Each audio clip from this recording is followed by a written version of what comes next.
आज हम लोग ऑफसेट का मिसिंग पार्ट पर डिस्कस कर रहे हैं। तो ऑफसेट का हम लोग इंस्ट्रूमेंट लास्ट टाइम हम लोग किए थे, तो आज हम लोग ऑप्टिकल स्क्वायर के बारे में जानेंगे।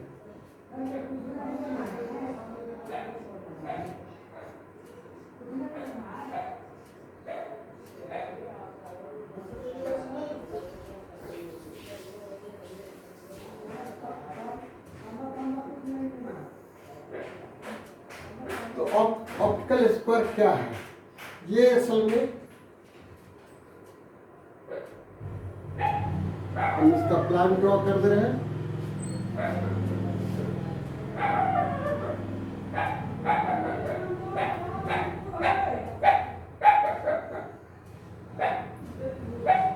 ये प्लान हो गया। ये मेटालिक केस होता है, और इसको अगर आइसोमेट्रिक में देखिएगा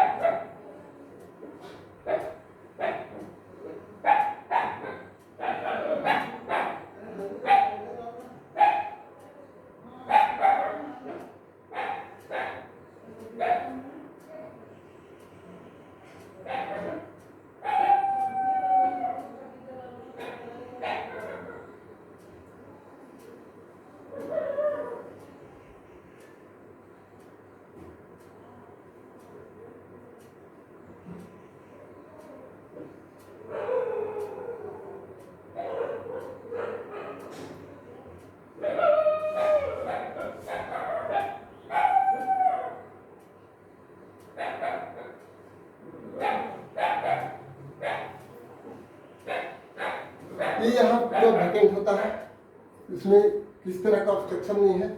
यहाँ एक स्लॉट कटा हुआ है, इसी तरह से इस फेस में भी यहाँ स्लॉट कटा हुआ है, और स्लॉट के नीचे दोनों साइड में इंटरनल पार्ट में मिरर लगा हुआ है।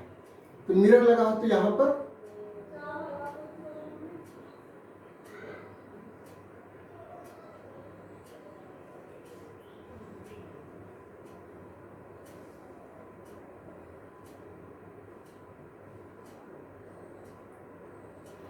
ये दो मिरर लगा हुआ है।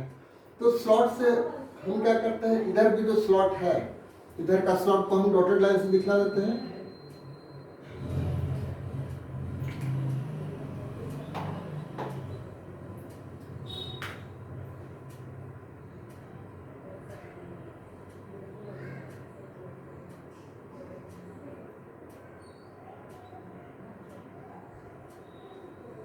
इधर भी जो स्लॉट है, तो हमारा देखने का पोजीशन क्या होता है, या तो हम यहां से देखें, ये तो मेरा ओपन फेस है, तो यहां से देखें स्लॉट में सामने वाला एरो ट्रेनिंग रॉड को हम देखेंगे, और इधर जो है और इसके पीछे जो है मेरा पीछे का ट्रेनिंग रॉड रहेगा। तो इधर जो ट्रेनिंग रॉड है यह आकर के इसका रे आकर के यहाँ पड़ेगा, और यहाँ से रिफ्लेक्ट होकर के यहाँ आएगा। तो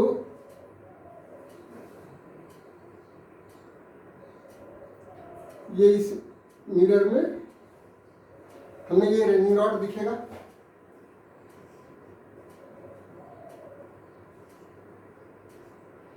यहाँ का रेनिंग रॉड, और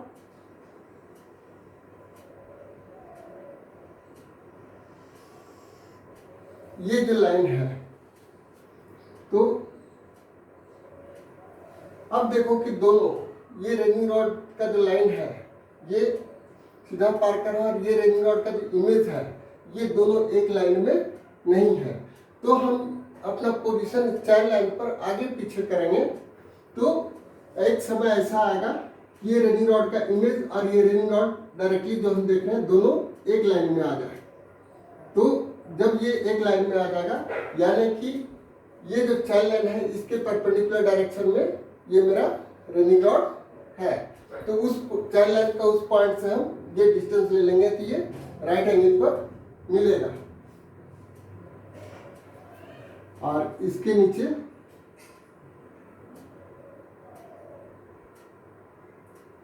यहाँ सेंटर पर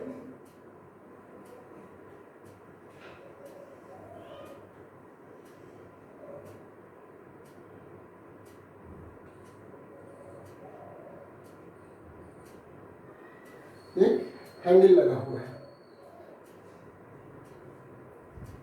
हैंडल में एक छेद भी रहता है, छेद से हम प्लम बॉब को लटका सकते हैं।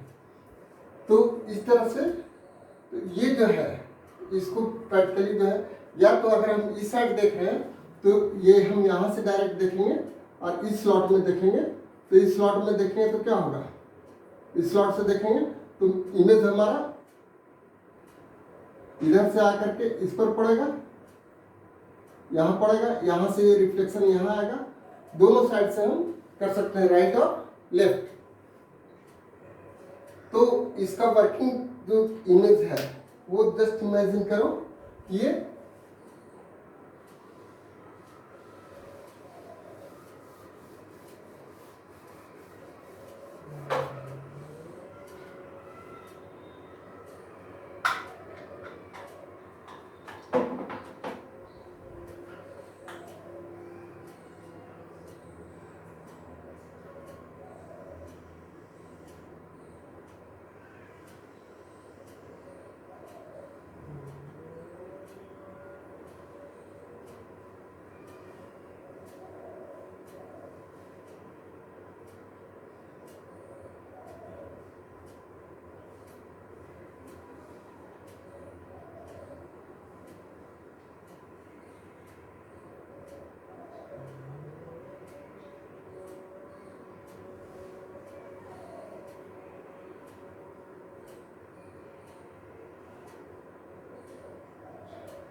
इसको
तो हम जब यहाँ से देख रहे हैं तो ये रिंग रोड को देख रहे हैं, यहाँ से आया यहाँ रिफ्लेक्ट होकर के ये यहाँ गया।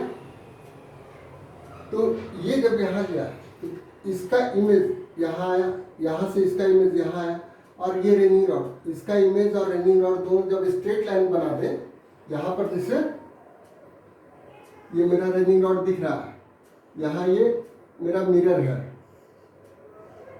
तो इमेज वाला यहाँ बन रहा है या यहाँ बन रहा है। यहाँ से बनते बनते जब ये स्ट्रेट लाइन फॉर्म कर जाए तभी ये मेरा परफेक्ट राइट पोजीशन आ गया।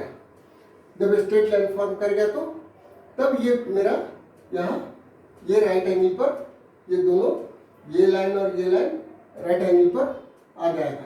तो ये जो है इस मिरर का पोजीशन जो है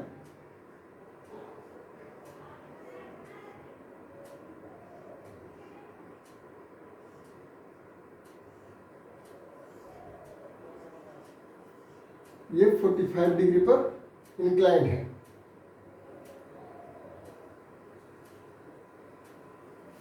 तो ये मेरा तब ये 90 डिग्री हम ऑप्टिकल स्क्वायर से बनाते हैं।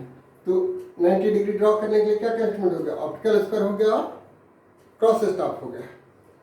आइदर फ्रेंच क्रॉस स्टाफ हो या ओपन क्रॉस स्टाफ हो या एडजस्टेबल क्रॉस स्टाफ हो। अब अगर फील्ड में हम जाते हैं तो अगर मेरे पास इंस्ट्रूमेंट ये नहीं है कोई भी, तब हम कैसे ऑफसेट ड्रॉ करेंगे।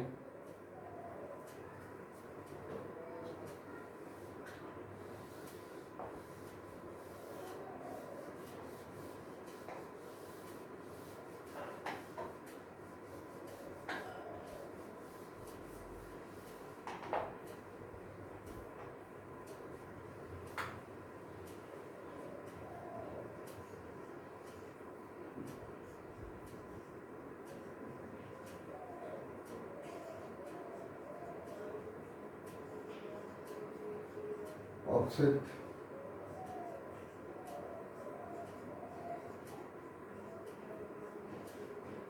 फील्ड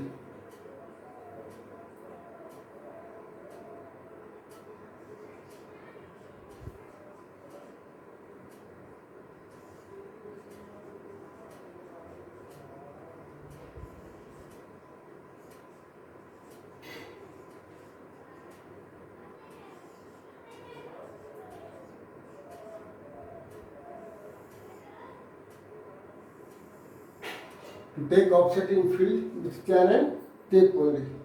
तो पहला केस क्या होगा, अगर ये मेरा चलन है तो अगर किसी पॉइंट से ऑफसेट हमको लेना है तो किसी भी साइज का हम एक ऐसा साइज ले लिए क्योंकि ये इसे पार करना है। तो एक कोई भी रेडियस लेकर के हम एक आर्क ड्रॉ कर दिए, तो ये मान लो पॉइंट मेरा P है और AB मेरा चलन है। तो यहाँ पर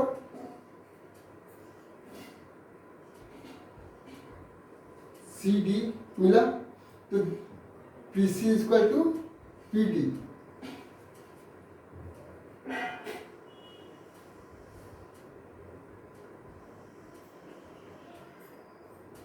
तो ये हो गया PC इक्वल टू PD और CD को बाइसेक्ट कर लो इधर। तो ये मान लो कि E पॉइंट पर ये आर्क बाइसेक्ट हुआ। तो अब PE को मिला दोगे तो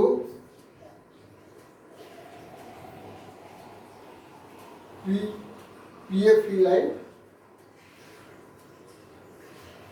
PFE is perpendicular to AB। ये हो गया एक मेथड। दूसरा मेथड है कि हम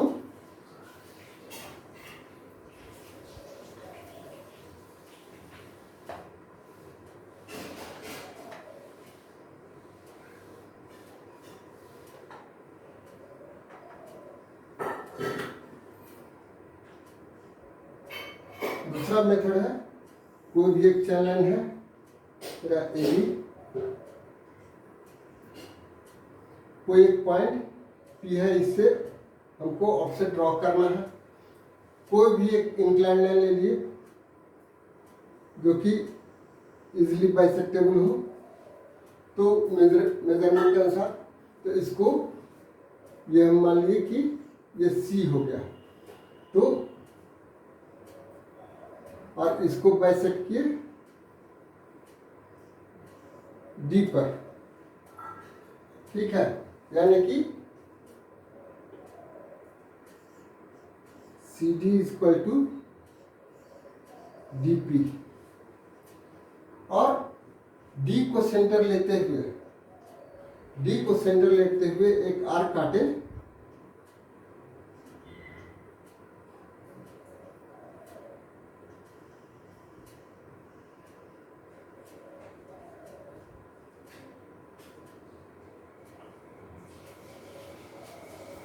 डी, तो इसका ये क्या हो जाएगा डी ई, ठीक है।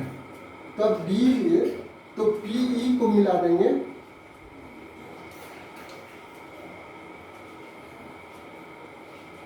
पी को मिलाएंगे या डी को सेंटर मानते हुए और C D and P D को रेडियस मानते हुए अगर एक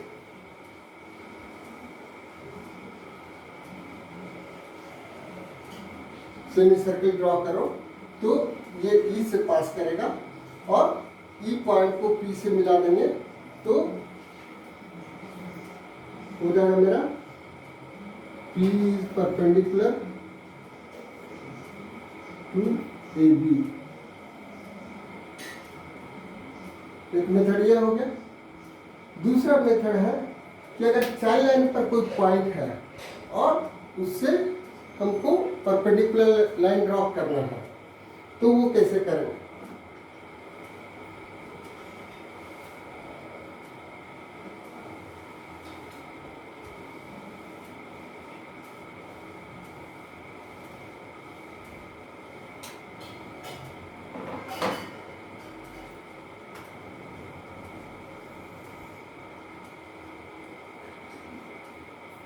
दूसरा कंडीशन है ए बी मेरा चल लाइन है, इस पर कोई पॉइंट सी है, इस पॉइंट पर सी पॉइंट पर ए बी के परपेंडिकुलर एक लाइन ड्रॉ करना है। तो ये लाइन जो ड्रॉ करेंगे वो कैसे करेंगे, तो सिंपल राइट एंगल ट्रायंगल का क्या है प्रॉपर्टी,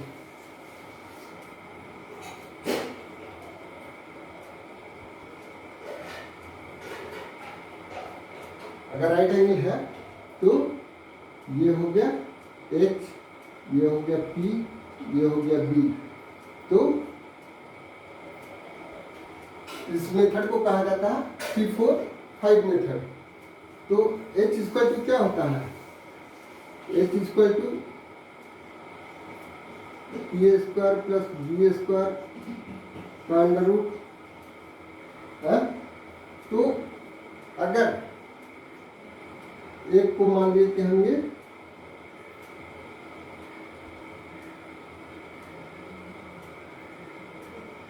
4 मीटर हो गया, ये मान लीजिए 3 मीटर हो गया, तो ये हो जाएगा 5 मीटर, क्योंकि देखो ये 5 = 4 स्क्वायर प्लस 3 स्क्वायर का अंडर रूट, 16 प्लस 9 25 का अंडर रूट 5 हो जाएगा। तो 3-4-5 मेथड से हम ड्रॉ करते हैं। तो चाइल्ड लाइन पर हम 3 लेंगे, ठीक है, चाइल्ड लाइन पर 3 लेंगे और 4 इस डायरेक्शन में लेंगे, ठीक है। तो इधर मेरा ये 5 हो जाएगा कैपिटल में, या अगर ये 4 लेते हैं तो इधर ये 3 हो जाएगा, ये 5 होगा। तो इस तरह से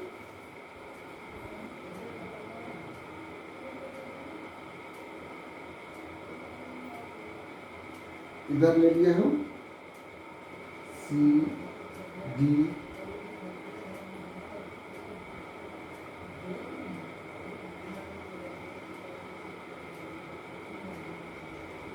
ये हो गया 3, ये हो गया P,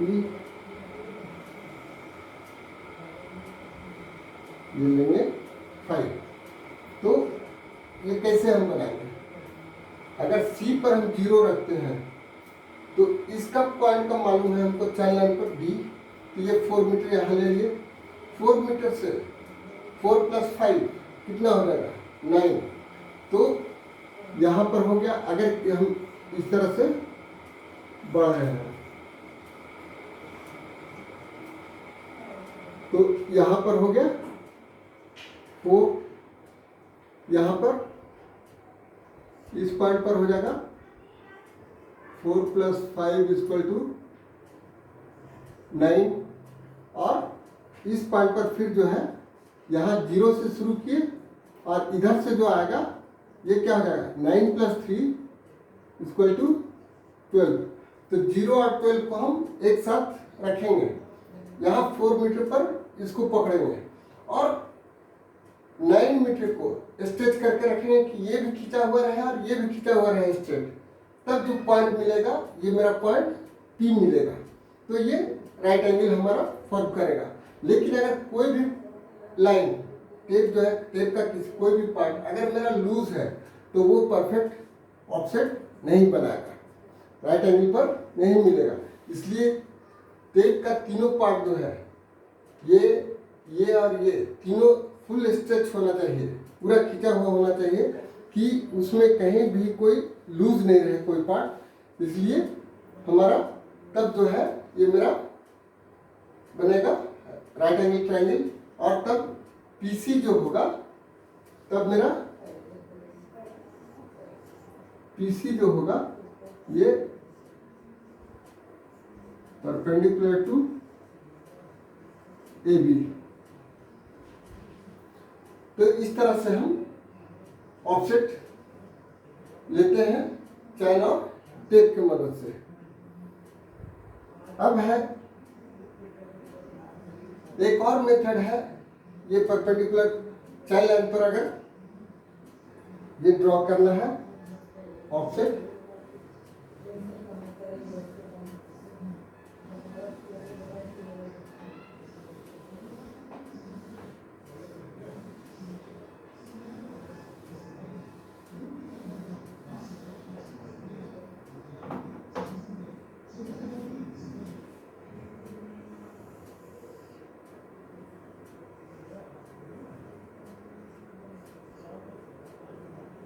अगर कोई पॉइंट C पर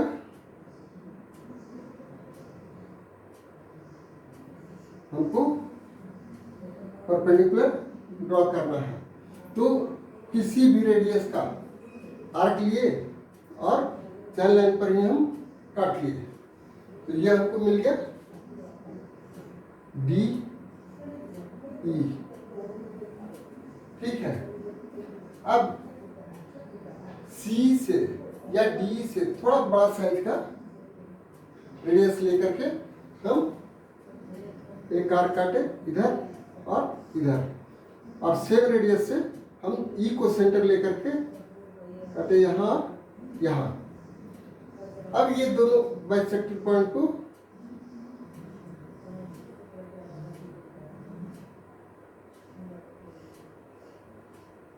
मिला दिए। तो ये जो लाइन होगा इसका नाम मान लो कि ये हो गया P, ये हो गया P'। तो यहां पर क्या हो गया? CD = C और DP = EP = DP'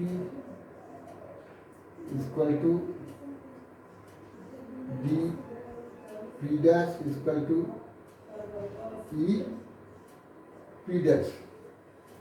और लेकिन कंडीशन क्या है?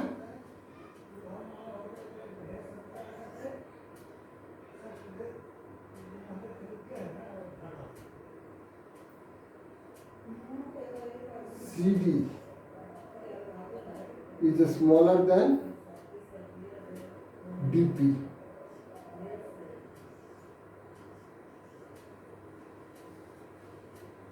ठीक है। तब ये आपको ऊपर और नीचे काटेगा और ये दोनों पॉइंट को पी डैश को मिला देंगे, ये सी से पास करते हुए जाएगा और यहाँ ये तो हो जाएगा P C P dash line is perpendicular to A C B.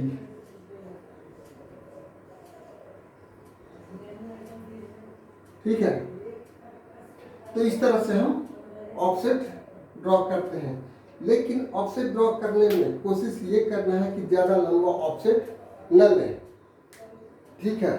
लेकिन सबसे छोटा ऑफसेट जो लेंगे वो किस साइज का लेंगे, ऐसा ना हो कि हम ड्रॉ ही नहीं कर पाए शीट पर, जब प्लॉटिंग करने लगे वो हम ड्रॉ नहीं कर पाए।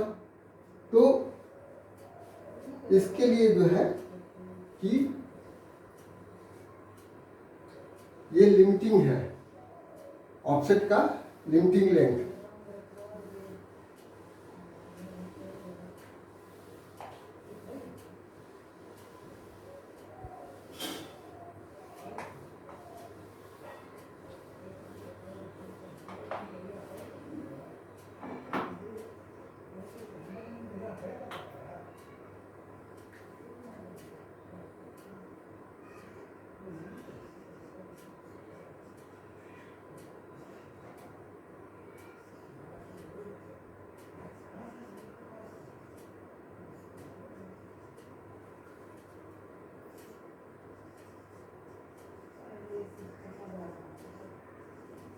Limiting length minimum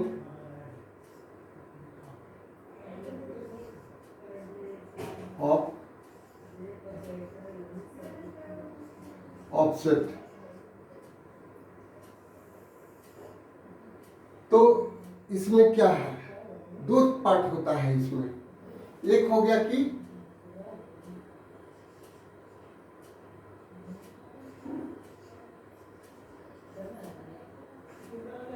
एक्यूरेसी, ये कहाँ तक होना चाहिए, और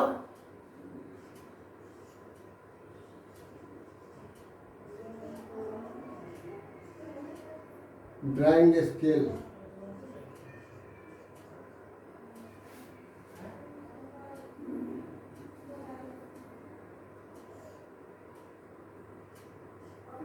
वन इज टू, या इसको अभी हम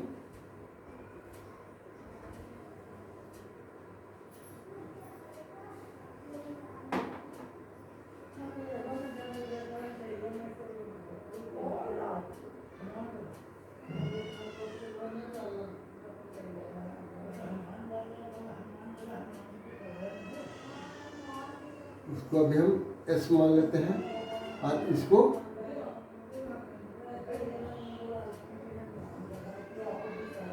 ए मान लेते हैं। तो ए का जो है मान लो एक्यूरेसी हमारा दिया हुआ है कि ये है 0.5 mm तक, ये मेरा एक्यूरेसी मांगता है कि इतना मेरा ड्राइंग में एक्यूरेसी होना चाहिए। और ड्राइंग का स्केल जो है वो मान लो कि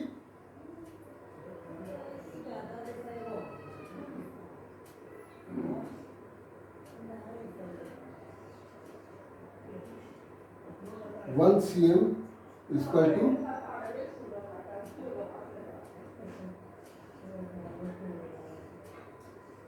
100 मीटर, अगर ये हम मान लीजिए।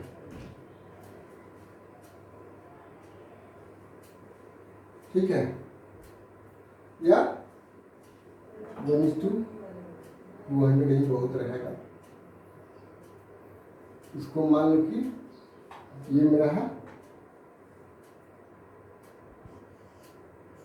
5 मीटर है। तो ये मेरा स्केल दिया हुआ है। तो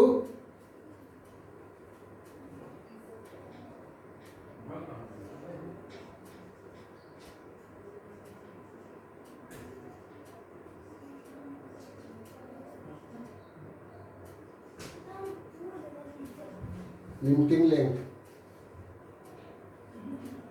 ये क्या हो जाएगा,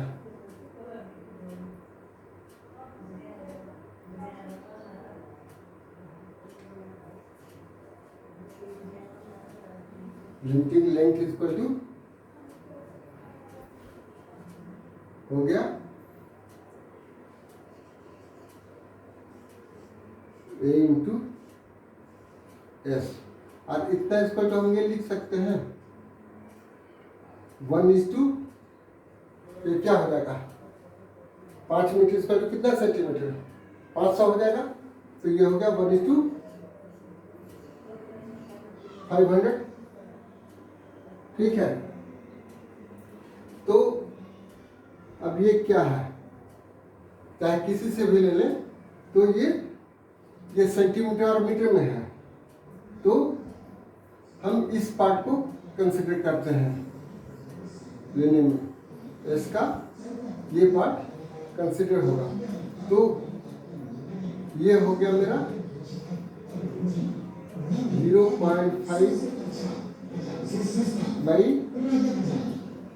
10 सेंटीमीटर इंटू, तो 0.5 सेंटीमीटर, 0.5 बाई 10 सेंटीमीटर।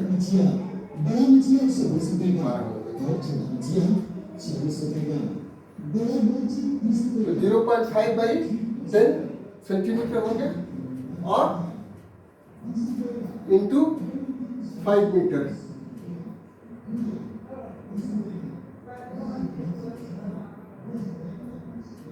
तो 1 सेंटीमीटर बराबर तो ये 5 मीटर है, तो इतना सेंटीमीटर बराबर ये क्या हो जाएगा, तो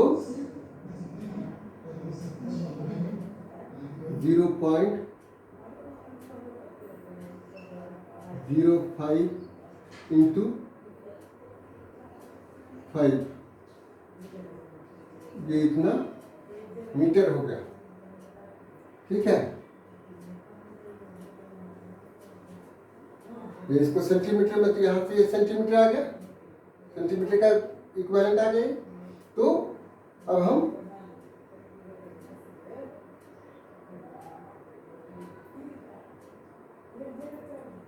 तो ये हो गया 0.25 मीटर इक्वल टू क्या हो जाएगा 25 सेंटीमीटर इक्वल टू 250 mm।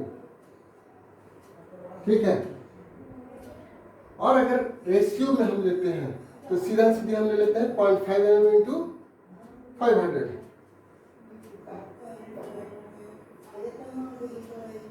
और 0.5 mm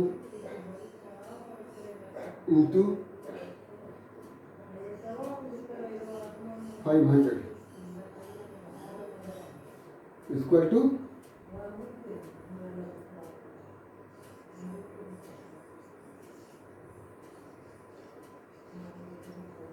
250 mm। दोनों कैलकुलेशन मेरा सेम आ गया है? तो इस तरह से हम, तो मिनिमम लेंथ ऑफ ऑफसेट जो होगा वो 250 mm का होगा। इससे कम का लेंगे तो ड्राइंग में मेरा एक्यूरेसी नहीं आएगा। तो ड्राइंग का स्केल जो है वो मिनिमम ऑफसेट लेंथ को डिफाइन करता है कि मिनिमम ऑफसेट लेंथ मेरा क्या रहेगा। उससे छोटा लेंथ का ऑफसेट रहेगा तो वो हम ले तो सकते हैं लेकिन प्लॉट नहीं कर सकते हैं और एक्यूरेसी उसमें नहीं रहेगा। तो ये ऑफसेट आज मेरा कंप्लीट हो गया।